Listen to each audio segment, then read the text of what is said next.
and Australia has lost a true friend. The friendship that Mr Abe offered Australia was warm in sentiment and profound in consequence. During his time as Prime Minister, no one was more committed to furthering relations between our two nations. He visited Australia no less than 5 times as the Prime Minister of Japan.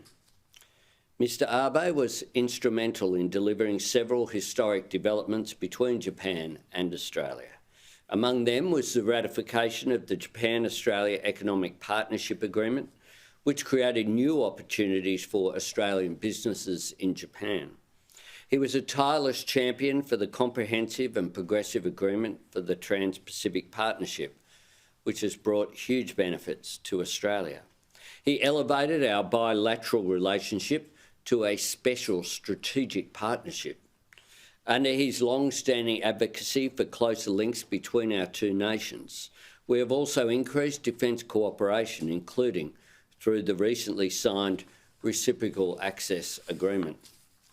Mr Abe understood instinctively the values that Australia and Japan share of democracy and human rights and the shared interests we have in bolstering the global rules-based order. His vision transcended political cycles.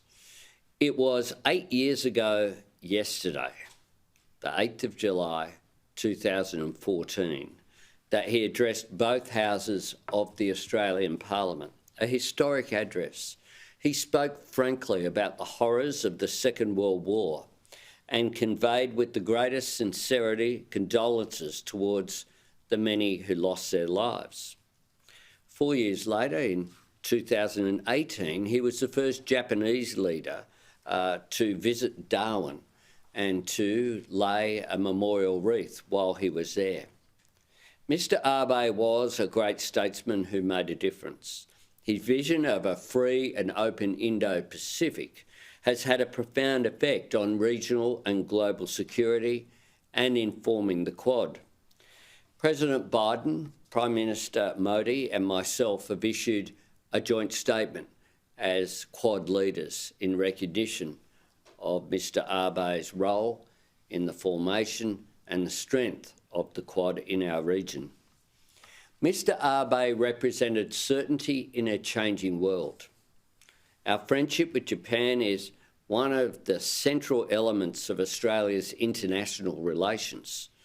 Mr Abe, it has to be said, embodied the warmth, the respect and, I believe, the joy at the heart of our friendship. Mr Abe was not destined to be Prime Minister in easy times, but even as the world shifted beneath our feet, Mr Abe faced all of the challenges with a strength of character and an unbending resolve. He did not flinch, he did not weaken. And that's the cruel paradox of the tragedy that unfolded yesterday, that someone of such courage, with such strength of character, could be taken away with an act of extreme cowardice. It's not the first time we've seen this grim equation play out, and I fear that it mightn't be the last.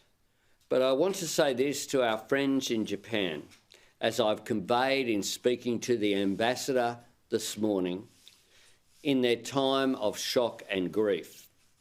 The precious democracy that you have built is stronger than this. The values that we share and that hold our societies together are stronger than this. A hand that is raised in violence can never overpower what so many hands have built in peace. Likewise, this low act of cruelty will not overshadow a life that was lived with such high purpose. To Mr Abe's family and to his loving wife, I extend the sincerest condolences of the Australian people, along with the warmth and their enduring gratitude. While the people of Japan deal with this profound loss, they know this: Mr Abe's life was one of consequence.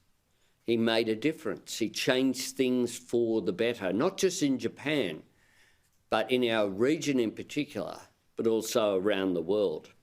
And that is, by any measure, a life truly well lived. To the broader Japanese family, your Australian friends share in your sorrow and we share in your grief. We stand with you in this time of sadness.